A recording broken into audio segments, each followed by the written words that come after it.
Hello दोस्तों, कैसे हैं आप सब। आज मैं आपको बहुत ही ज़्यादा इजी क्रंची मंची एग का एक स्टार्टर या फिर स्नैक बताऊंगी जिसका नाम है एग फिंगर्स, जो कि बाहर से रहेगा सुपर डुपर क्रंची और अंदर से रहेगा एकदम फ्लेवरफुल। वेज सारे वेजिटीज रहेंगे और एकदम मॉइस्ट। तो चलिए शुरू करते हैं। तो ये सुपर क्रंची और डिलीशियस एग फिंगर्स बनाने के लिए सबसे पहले एक बड़े से बोल में मैं ले रही हूँ अंडे। तो आज मैं तोड़ रही हूँ करीबन 8 से 10 अंडे। आप इससे कम अंडे भी यूज़ कर सकते हैं depending on the size of your baking tin. तो आज मैं आपको दिखाती हूँ कि मैं कौन सा बेकिंग टिन यूज़ कर रही हूँ। देखिए, मैं ये वाला टिन या मोल्ड यूज़ करने वाली हूँ। इसके हिसाब से मैं थोड़े ज़्यादा अंडे ले रही हूँ क्योंकि हमको इतनी थिकनेस चाहिए। एटलीस्ट इतने थिक तो होने चाहिए। हमारा जो हम केक बनाएंगे ना अंडे का, वो थोड़ा सा थिक होना चाहिए, इतना एटलीस्ट। तो इसके हिसाब से मैं थोड़े ज़्यादा अंडे ले रही हूँ। पर अगर आपको छोटे बोल में बनाना है या फिर छोटे थाली में बनाना है तो आप वैसे भी कर सकते हैं। Depending on the size of your mould आप उतने अंडे तोड़ सकते हैं। इतनी विर्थ मुझे चाहिए उसके हिसाब से मैंने करीबन 9 अंडे तोड़ लिए हैं। और इसमें हम डालेंगे बिल्कुल थोड़ा सा नमक और थोड़ी सी काली मिर्ची पाउडर। तो बस अगर आप इसको एज सिंपल एज दिस भी रखेंगे ना, मान लीजिए अगर आप सॉल्ट पेपर भी डालते हैं ना तो भी ये बहुत अच्छी बनती है डिश। लेकिन इसको थोड़ा सा और फ्लेवरिंग देने के लिए और थोड़ा सा और क्रंची बनाने के लिए मैं इसमें थोड़ी और चीज़ें ऐड कर रही हूँ। तो यहाँ पे मैं डाल रही हूँ बिल्कुल थोड़ी सी फाइनली चॉप्ड अनियंस, बिल्कुल थोड़े से कैप्सिकम करीबन 1 से 2 टेबल स्पून, ये भी एकदम बारीक कटा हुआ है। फिर मैं डाल रही हूँ फ्लेवरिंग के लिए थोड़ी सी रेड चिली फ्लेक्स, थोड़ी से मिक्स्ड हर्ब सीजनिंग करीबन आधा टीस्पून, और फिर मैं डाल रही हूँ 1 से 2 टेबलस्पून मोज़रेला चीज़। तो ये कम्प्लीटली ऑप्शनल है। आप चाहें तो प्रोसेस चीज़ भी यूज़ कर सकते हैं, चीज़ स्किप भी कर सकते हैं, जैसे आपकी मर्जी हो। अब इन सारी चीज़ों को अच्छे से मिक्स करते जाएंगे फोक के साथ। तो थोड़ा सा बीट कर लेंगे। तो बस बीट करते समय फ्रेंड्स आपको ये चीज़ का ध्यान रखना है, वो ये है कि इसको ओवर बीट नहीं करना है। नॉर्मली जब हम फ्लफी ऑमलेट बनाते हैं ना तो हम उसको बहुत ज़्यादा बीट करते हैं ताकि उसमें अच्छी से हवा भर जाए और हमारा ऑमलेट बहुत ज़्यादा फ्लफी बने। लेकिन आज हम इसे ऑमलेट नहीं बनाएंगे, इसकी हम एक शीट बनाएंगे, क्या बोलते हैं उसको, एग का केक बनाएंगे। तो हमको बहुत ज़्यादा फ्लफी केक नहीं चाहिए, तो इसको बहुत ज़्यादा बीट नहीं करना है, बस इतना कि सारी चीज़ें मिक्स हो जाए। एंड जैसे कि मैंने आपको बताया, आप सिर्फ सॉल्ट पेपर से भी बना सकते हैं और कोई भी चीज़ें जो आपको पसंद हो इसमें डाल सकते हैं और जो ना पसंद हो उसको स्किप कर सकते हैं। तो अब इस एग मिक्सचर को ट्रांसफ़र कर लेंगे एक मोल्ड में। इस मोल्ड में जो मैंने आपको दिखाया था, इसको उसके पहले ग्रीस कर लेंगे। तो फ्रेंड्स इसको अच्छे से ग्रीस कीजिएगा, वरना आपको डीमोल्डिंग में थोड़ी सी प्रॉब्लम होगी। तो अच्छे से चारों तरफ तेल लगा लीजिए और उसके बाद हम मिक्सचर को ट्रांसफ़र कर लेंगे। तो पूरा एग मिक्सचर इसमें ट्रांसफ़र कर लीजिए। ये देखिए मिक्सचर मैंने ट्रांसफ़र कर लिया और इसको साइड में रख दिया। तो मीनवाइल आप अपना बॉइलिंग वाटर भी रख सकते हैं। मतलब यहाँ पे ये देखिए मैंने पहले से ही एक पैन में पानी बॉईल करने के लिए रख दिया था और उसके ऊपर ये स्टैंड भी रख दिया ताकि हम स्टीमिंग जल्दी से कर सकें। तो जब आप स्टीमिंग के लिए पानी डालेंगे ना फ्रेंड्स, तो इसमें बहुत ज़्यादा भी पानी नहीं डालिएगा, क्योंकि पानी फिर जब उड़ता है ना, थोड़ा सा वो बबल्स आते हैं उसके, थोड़ा सा उड़ता है ना, तो वो डिश के अंदर भी चला जाता है। तो आपको पानी बहुत ज़्यादा नहीं रखना है, टिन के हिसाब से थोड़ा नीचे रखना है। और यहाँ पे मैंने नीचे रिंग रखी, आप कोई भी कटोरी या कुछ भी रख सकते हैं इस टिन को रखने के लिए। और अब क्या करेंगे, ये जो हमने मोल्ड जिसमें अंडा डाला है उसको कवर कर लेंगे थोड़ा सा फॉइल से। आप चाहें तो अगर इसके साइज़ की आपके पास प्लेट है तो आप वो भी रख सकते हैं। बस हमको इसको थोड़ा सा कवर करना है ताकि ऊपर जो भी भाप बनेगी ना, स्टीम बनेगी ना, वो पानी जैसे वेपर्स बन के ड्रॉप्स जो होते हैं ना पानी के, वो केक के अंदर नहीं जाएँ। और फिर इसको अच्छे से ऐसे पोक कर देंगे नाइफ से या फिर फोक से, ताकि इसमें थोड़े थोड़े ऐसे होल्स बन जाए, ताकि जो इसकी स्टीम है वो हल्की हल्की बाहर निकले, एस्केप कर सके स्टीम। तो ये अच्छे से मैंने कवर कर दिया है, पोक कर दिया। अब इसको स्टैंड के ऊपर केयरफुली प्लेस कर देंगे और इसको लिड से कवर कर देंगे।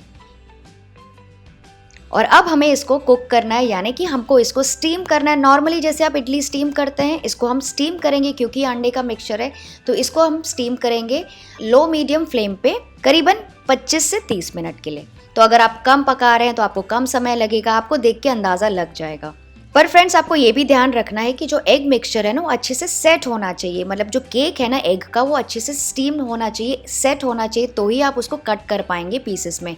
वरना अगर आप थोड़ा सा भी कच्चा निकालेंगे ना तो आप उसको बार्स में या फिर पीसेस में कट नहीं कर पाएंगे, जैसे हम आगे करने वाले हैं। तो करीबन 25 से 27 मिनट हो गए, मैंने मीडियम फ्लेम पे रखा था। चलिए रिमूव करते हैं लिड को और चेक करते हैं। और बहुत ज़्यादा गर्म हो गया है, तो केयरफुली फॉइल भी अभी हटा दीजिए धीरे से, बहुत ज़्यादा गर्म है। ये देखिए कितना अच्छा सा सेट हो गया है केक, और एकदम जैसे एग का केक होता है ना, बिल्कुल वैसा ही दिख रहा है। ऊपर से थोड़ा सा उबड़ खाबड़ है, लेकिन फ्रेंड्स उससे कुछ भी फ़र्क नहीं पड़ेगा, क्योंकि आगे हम इसको वैसे भी क्रम करके, मतलब कोट करेंगे इसको ब्रेड क्रम्स के साथ और उसको फ्राई करेंगे। तो इतना मज़ा आता है उसको खाने का, सुपर सुपर डुपर क्रंची बनते हैं। तो बस हमको ये चेक करना है कि ये अच्छे से पका है कि नहीं। तो उसके लिए इसमें यहाँ पे एक नाइफ या फोक डाल के देख लीजिए। ये देखिए एकदम साफ निकली, मतलब अच्छे से पक गया है। तो जैसे मैंने आपको बताया, हो सकता है अंदर से गीला हो, तो उस स्टेज में मत निकालिएगा, वरना आप उसको कट नहीं कर पाएंगे। तो इसको निकाल देंगे और इसको ऐसे ठंडा होने देंगे करीबन 10 से 15 मिनट के लिए, या फिर ये जब तक हल्का सा वार्म ना हो जाए। फिर ये थोड़ा सा ठंडा हो ही गया है। अब इसको लूज़ कर लेंगे। तो इसके साइड्स में चारों तरफ बटर नाइफ या नाइफ चला लेंगे ताकि डीमोल्डिंग ईजी हो जाए। और फिर इसको किसी प्लेट में अपसाइड डाउन करके थोड़ा सा इसको ऊपर दबा लेंगे, टैप टैप कर लेंगे ताकि इजीली निकल जाए, बिल्कुल वैसे ही जैसे हम केक निकालते हैं। ये देखिए कितनी आसानी से निकल गया। और नीचे से भी थोड़ा सा अनफिनिश्ड है, जैसे कि मैंने आपको बताया, आगे हम वैसे भी क्रम्पिंग करने वाले हैं, तो उसको कुछ फर्क नहीं पड़ेगा।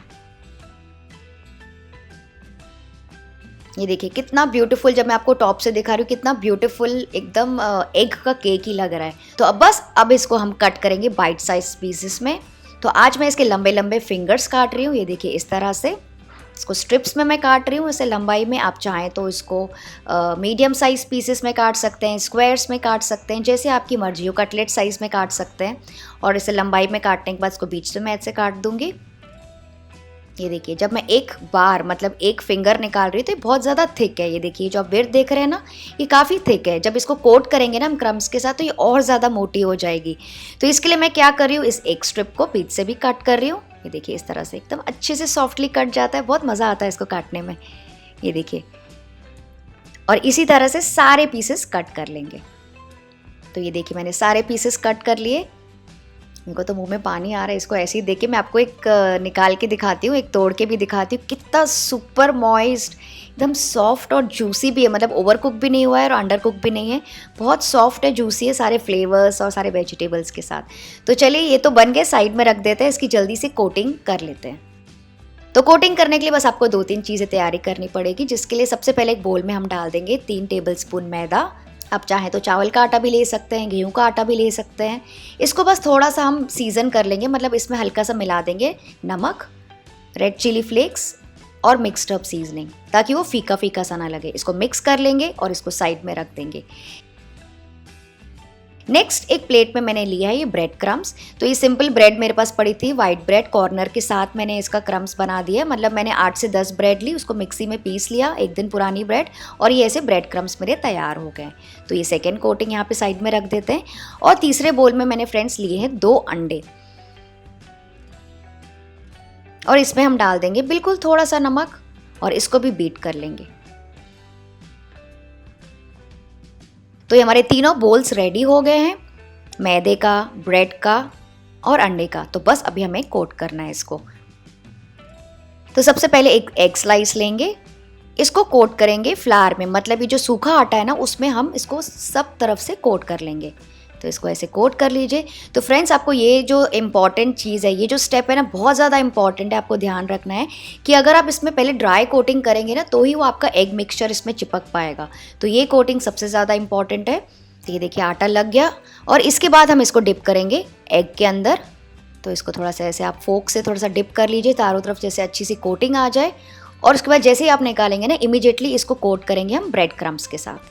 ये देखिए सब तरफ से अच्छे से ब्रेड क्रम्स लगा लीजिए, ऐसे सब तरफ अच्छी सी कोटिंग आ जाए, कोई भी कोना ना छूटे। ये देखिए ऐसा दिख रहा है।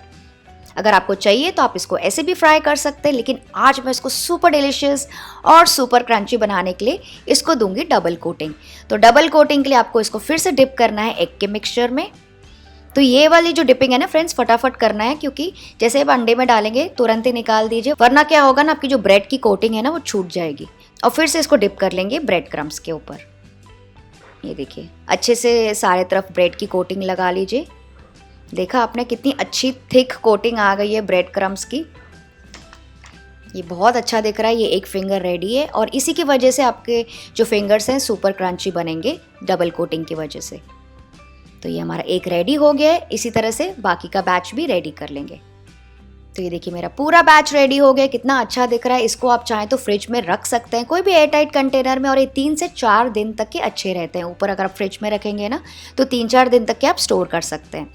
नेक्स्ट यहाँ पे मैंने तेल रखा है गरम करने के लिए। तो तेल गरम हो गया है मीडियम हाई फ्लेम पर। अब एक एक करके सारे एग फिंगर्स इसमें डालते जाएंगे, और बस अब करना ही क्या है, इसको फ्राई करेंगे 3 से 4 मिनट के लिए, या फिर जब तक ये बढ़िया से गोल्डन ब्राउन और क्रंची ना हो जाए ऊपर से। तो बहुत ज़्यादा भी नहीं डालिएगा फ्रेंड्स, वरना क्या होगा, तेल का टेम्परेचर थोड़ा सा कम हो जाएगा। तो बस मैंने इसको फ्राई किया करीबन 3 मिनट के लिए। बहुत ज़्यादा समय नहीं लगता है क्योंकि सारी चीज़ें तो अंदर पकी हुई है, बस हमको चाहिए ऊपर से बढ़िया सी कोटिंग, गोल्डन ब्राउन कोटिंग। तो ये बढ़िया सी कोटिंग आ गई है, बहुत ज़्यादा कुक करके डार्क नहीं करेंगे। ये देखिए लग रहा है ना एकदम परफेक्ट गोल्डन कलर। इसको निकाल देंगे और इसको प्लेस कर देंगे किचन टाल के ऊपर या टिश्यू पेपर के ऊपर, और इसी तरह से बाकी के बैचेस भी फ्राई कर देंगे और निकाल देंगे। वाओ, मेरे को ये जो कलर आता है ना, इसका सुपर क्रंची कलर बहुत ज़्यादा पसंद है। बहुत ज़्यादा गॉर्जियस दिख रहे हैं और बहुत ही अच्छी क्रंची कोटिंग भी आई है, आपको देख के ही अंदाज़ा लग रहा होगा। इसको आप इंजॉय कर सकते हैं, सर्व कर सकते हैं मेयोनीज़ के साथ, डिप के साथ। कोई भी रेडीमेड डिप भी आप रख सकते हैं, और कुछ नहीं तो आप घर की टोमेटो केचप है आपके पास, या फिर ग्रीन चटनी के साथ मेयोनीज़ डिप कर लीजिए। कुछ भी कॉम्बिनेशन के साथ आप कोई भी डिप बना के इसको सर्व कर सकते हैं। मैं आपको एक तोड़ के भी दिखाती हूँ।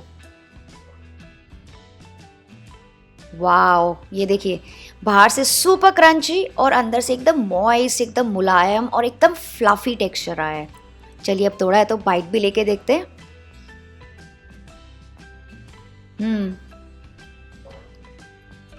सुपर डिलीशियस गाइस, ये रेसिपी तो आपको ज़रूर ट्राई करनी है। तो आई होप आपको आज की बिल्कुल आसान सी रेसिपी पसंद आई। इसे बनाइए अपने फ्रेंड्स और गेस्ट के लिए और उनको इम्प्रेस कर दीजिए। मैं आपसे मिलती हूँ अगले एक और से बढ़िया वीडियो के साथ। Bye bye.